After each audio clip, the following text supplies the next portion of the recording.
Good afternoon বন্ধুরা, দুপুরের রান্নায় আবার চলে এলাম। গোপালের আশীর্বাদে তোমাদের সারাদিনটা খুব ভালো কাটুক। তো দেখো, এখানে আমি মাছ ভাজা বসিয়ে দিয়েছি বন্ধুরা। দুটো মাছ শুধু এই দুটো ভাজা থাকবে, বাকি সব ঝোল করব আমি। আর এখানে আমি পোস্ত বানাবো।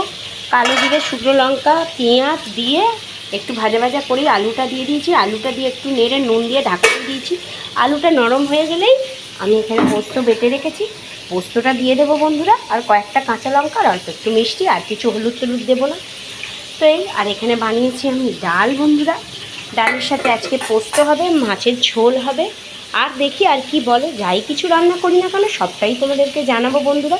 এখানে একটু ফিশ ফ্রাই করতে হবে, তাই লেবু দিয়ে ফিশ ফ্রাই মাছটাকে আমি ভিজিয়ে রেখেছি বন্ধুরা। এই যে ভেটকি মাছগুলোকে এবার এটাকে কোট করে আমাকে ফ্রাই করতে হবে। যাই কিছু করি সবটাই তোমাদের দেখাবো বন্ধুরা।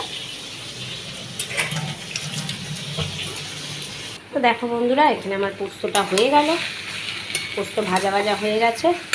এখানে আমার মাছের ঝোলও হয়ে যাচ্ছে, পোস্ত মাছের ঝোল। ওদিকে আমার ডাল হয়ে গেছে, ভাত হয়ে গেছে। এবার করতে হবে চিকেন, এই যে, আর একটু মোটা মোটা আলু ভাজা।